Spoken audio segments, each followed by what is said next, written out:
एक जवान व्यक्ति अपनी आदतों से बहुत परेशान था। उसकी बुरी आदतों की वजह से उसका जीवन एकदम अस्त व्यस्त हो रखा था। वो अपने समय की बिल्कुल भी कदर नहीं करता था, बस फालतू कामों में अपना सारा समय यूं ही निकाल देता था।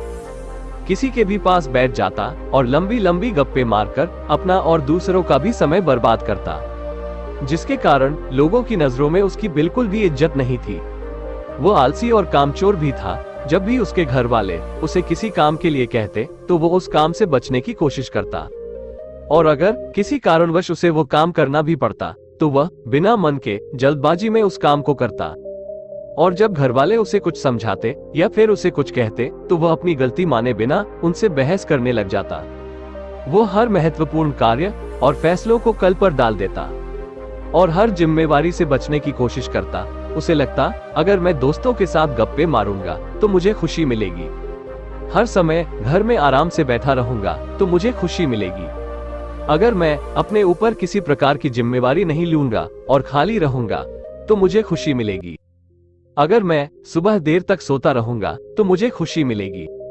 उसने यह सब करके देख लिया। उसे कुछ समय के लिए तो खुशी मिलती, लेकिन फिर उसे पश्चाताप होने लगता। वो अपना समय बर्बाद करने के लिए खुद को कोसने लगता। उसका मन अशांत हो जाता। धीरे धीरे वे युवक यह समझने लगा था कि उसकी आदतें ही उसकी सभी परेशानियों की जड़ें हैं। वो समझने लगा था कि काम को टालने और खाली बैठे रहने से कुछ नहीं होने वाला। इससे मुझे थोड़ी देर के लिए तो खुशी मिल जाएगी, पर अंत में मुझे आत्मगिलानी और दुखी ही होगा। उसने अपने आप को बदलने का प्रयास किया, पर कुछ दिनों में वो फिर से अपनी पुरानी वाली स्थिति में वापस आ जाता। और वैसा उसके साथ कई बार हुआ। वो पूरी योजना के साथ खुद की आदतों को बदलने की कोशिश करता, लेकिन फिर से अपनी पुरानी स्थिति में वापस आ जाता। ऐसा उसके साथ कई बार हुआ। अब तो वे भी हार मान चुका था। उसे लगने लगा था कि वो कितनी भी कोशिश कर ले, लेकिन अपनी पुरानी आदतों को नहीं छोड़ सकता। उसे लगता कि उसका जीवन तो बर्बाद है। अब उसे ऐसे ही आलस्यपूर्ण और नीरस जीवन जीना होगा। यही सोच सोचकर वह बहुत ही उदास और चिंतित रहने लगा। तभी उसे किसी ने बताया कि गांव के बाहर एक बौद्ध भिक्षु अपनी कुटिया बनाकर रह रहे हैं। तुम उनसे मिलो, उन्होंने बहुतों की समस्या का समाधान किया है। वो तुम्हारी भी समस्या का कोई ना कोई समाधान अवश्य निकाल देंगे। हालांकि उस युवक को कोई भरोसा तो नहीं हुआ, पर फिर भी अगले दिन वह उस बौद्ध भिक्षु की कुटिया के बाहर पहुंच गया। वहां पहुंचते ही उसे असीम शांति का अनुभव हुआ। कुटिया के चारों तरफ स्वच्छता और शांति थी। कुटिया के बाहर बने चबूतरे में बौद्ध भिक्षु अपनी आंखें बंद किए ध्यान में लीन थे। युवक ने उनके सामने जाकर उनको प्रणाम किया तो भिक्षु ने आंखें खोली और चेहरे पर हल्की सी मुस्कान के साथ युवक को बैठने को कहा। युवक ने अपनी सारी समस्याएं भिक्षु को बताए कि कैसे वो अपनी बुरी आदतें बदलना चाहता है, पर हर बार असफल रहा। भिक्षु ने युवक की सारी बातें शांति से सुनी और फिर अंत में मुस्कुराते हुए कहने लगे, तुमने कई बार प्रयास किया, परंतु तुम अपनी आदतों को बदलने में असमर्थ रहे, क्योंकि तुम उन्हें कुछ ही दिनों में बदलना चाहते हो। तुम कुछ ही दिनों में सब कुछ ठीक करना चाहते हो, लेकिन शुरुआत के कुछ दिनों में ही जब तुम्हें तुम्हारी मर्जी के परिणाम नहीं मिलते, तुम फिर से अपनी पुरानी आदतों को अपना लेते हो। जो आदतें इतने सालों में बनी है, बस कुछ ही दिनों में नहीं बदल सकती। इसके लिए तुम्हें समय देना होगा, और इसके लिए तुम एक बात हमेशा याद रखो, बुरी आदतों को छोड़ा नहीं जा सकता। उन्हें केवल अच्छी आदतों से बदला जा सकता है। जैसे झूठ बोलने की आदत को सच बोलने की आदत से बदला जा सकता है। भिक्षु ने गंभीर होकर कहा कि आज मैं तुम्हें 5 ऐसी आदतों के बारे में बताने जा रहा हूँ, जिन्हें अगर तुमने अपना लिया तो तुम्हारी बुरी आदतें तो छूट ही जाएंगी, साथ ही यह 5 आदतें तुम्हारी जिंदगी को चमत्कारी रूप से बदल के रख देंगी। युवक ने बड़े उत्साह से भिक्षु को उन 5 आदतों के बारे में बताने के लिए कहा। बौद्ध भिक्षु ने कहना शुरू किया कि पहली आदत है किताबें पढ़ना, क्योंकि दुनिया के सारे प्रश्न और उनके उत्तर किताबों में छुपे हैं। आज जो प्रश्न तुम्हारे मन में उठ रहे हैं, तुमसे पहले बहुत से लोगों के मन में भी वही प्रश्न उठ चुके हैं, और उनमें से कुछ लोगों ने उन प्रश्नों के उत्तर खोजे और उनमें से कुछ लोगों ने उन उत्तरों को किताबों में लिपिबंद कर दिया। दोस्तों, आप इस प्रक्रिया से गुजरे बिना ही किताबें पढ़कर अपने प्रश्नों का उत्तर पा सकते हो और उन्हें खुद के लिए प्रयोग कर सकते हो। किसी किताब में तुम्हें एक इंसान अपने जीवन का पूरा निचोड़ दे देता है, जिससे तुम बहुत कुछ सीख सकते हो। और इसके साथ ही बहुत सी किताबें पढ़ने से तुम नई चीजें सीख पाओगे, खुद की कमियां जान पाओगे और तुम्हारे मन में नए और सकारात्मक विचारों का जन्म होगा, जो तुम्हें तुम्हारे जीवन में आगे बढ़ने में मदद करेंगे। दुनिया का हर सफल इंसान किताबें जरूर पढ़ता है, इसलिए तुम भी आज से सकारात्मक और अच्छी किताबें पढ़ने के लिए समय जरूर निकालो। यह आदत तुम्हारे जीवन में चमत्कारी बदलाव लाएगी। बौद्ध भिक्षु ने आगे कहा, दूसरी आदत लिखना। लिखना अपनी आंतरिक अस्तित्व से जुड़ाव पैदा करने का एक बेहतरीन तरीका है। जब हम हर रोज लिखने की आदत डाल लेते हैं, तब हमें अपना सच्चा आंतरिक स्वरूप महसूस होने लगता है।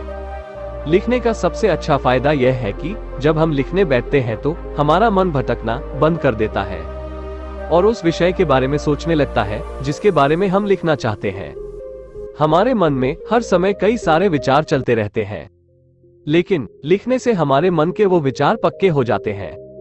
भिक्षु ने अपने माथे पर उंगली रखते हुए कहा, हमारा दिमाग उन विचारों को इकट्ठा कर उन्हें याद करने के लिए नहीं है, बल्कि नए विचारों को पैदा करने के लिए है। और जब हम पुराने महत्वपूर्ण विचारों को एक जगह लिख लेते हैं, तो हमारा दिमाग नए विचार पैदा करने के लिए स्वतंत्र हो जाता है।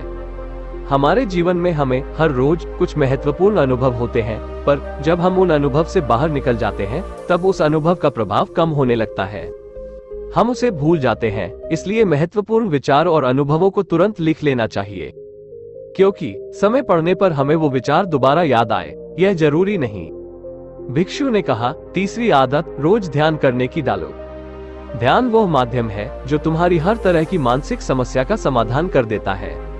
जिंदगी की ज्यादातर समस्या का कारण लोगों का अतीत या फिर भविष्य के विचारों में खोए रहना है, और ध्यान तुम्हारी इसी सबसे बड़ी समस्या का समाधान कर देता है। ध्यान तुम्हें तुम्हारे भविष्य और अतीत से खींचकर वर्तमान में ला खड़ा कर देता है, जिसे तुम खुद के सच्चे स्वरूप को महसूस कर पाते हो। इसके अलावा ध्यान करने से हमारा मन स्थायी रूप से भटकना बंद कर देता है। मन में विचारों की तीव्रता कम हो जाती है, जिससे हमारे मन में फालतू के विचार आना बंद कर देते हैं और हम अपने काम में ज्यादा ध्यान दे पाते हैं, जिससे हमारी सफलता की संभावना कई गुना बढ़ जाती है। साथ ही ध्यान करने से हमारा शरीर और मन तनाव मुक्त रहता है और अंदर से आनंदित महसूस करना शुरू कर देता है, जिसके परिणाम स्वरूप हमारे जीवन में खुशियां और स्थिरता आती है। भिक्षु ने कहा, चौथी आदत जो तुम्हारे जीवन को पूरी तरह से बदल कर रख सकती है, वह है शुक्र अदा करने की आदत। जो भी तुम्हारे पास है उसके लिए शुक्र अदा करना शुरू करो। अगर हम अपना ध्यान क्या नहीं है से हटाकर हमारे पास क्या है उस पर ले आए, तो हमारी पूरी जिंदगी खुशियों से भर जाएगी। कभी यह मत सोचो कि मैं जब कुछ बहुत बड़ा हासिल कर लूंगा तब खुश होऊंगा, जब कुछ बन जाऊंगा तो खुश रहूंगा, बल्कि जो आज तुम्हारे पास है, आज जो भी अच्छी घटनाएं तुम्हारे साथ घट रही हैं, उनमें खुशी ढूंढो।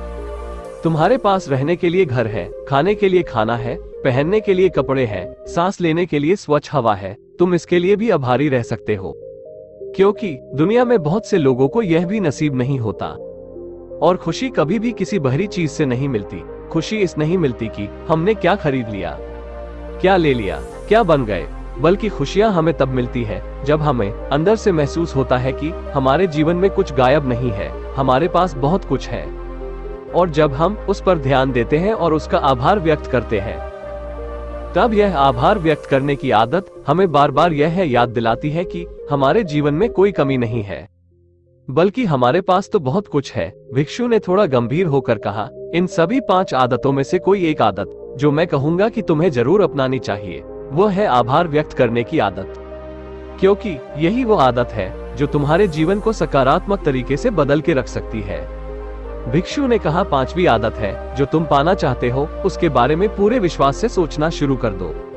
तुम विचार करो कि वो चीज तुम्हें मिल गई है और फिर तुम कैसा महसूस करोगे, कैसा व्यवहार करोगे। वैसा ही व्यवहार आज करो, खुद को सफलता पाते और उस चीज को जिसको तुम पाना चाहते हो हासिल करता हुआ देखो और महसूस करो। हमारे मन में जिस तरह के विचार उठते हैं, जिन चीजों के यह सपने देखता है, उन चीजों को पाने की कोशिश करता है, अपनी तरफ आकर्षित करता है। याद रखो, कोई भी सेनापति मैदान में युद्ध जीतने से पहले उस युद्ध को कई बार अपने मन में जीत चुका होता है। इसी प्रकार सफलता हासिल करने से पहले हमें उस सफलता को अपने मन में घटित करवाना पड़ता है। इसलिए जो भी बनना और पाना चाहते हो उसके बारे में अपने मन में पूरे विश्वास के साथ सोचना और महसूस करना शुरू करो। अगर तुमने इन 5 आदतों को अपनी जिंदगी का हिस्सा बना लिया तो तुम्हारी जिंदगी चमत्कारिक रूप से बदलना शुरू हो जाएगी। इतना कहकर बौद्ध भिक्षु चुप हो गए। वह युवक भिक्षु की बातों का अर्थ समझ चुका था। उसने भिक्षु के सामने इन 5 आदतों को अपनी जिंदगी का हिस्सा बनाने का वचन लिया और भिक्षु का धन्यवाद कर वहां से चला गया। दोस्तों, मुझे उम्मीद है कि आपको इस वीडियो से बहुत कुछ सीखने को मिला होगा। अगर आपको यह वीडियो पसंद आई हो तो कमेंट सेक्शन में कमेंट करके जरूर बताएं और चैनल को सब्सक्राइब और वीडियो को लाइक करना ना भूलें। धन्यवाद।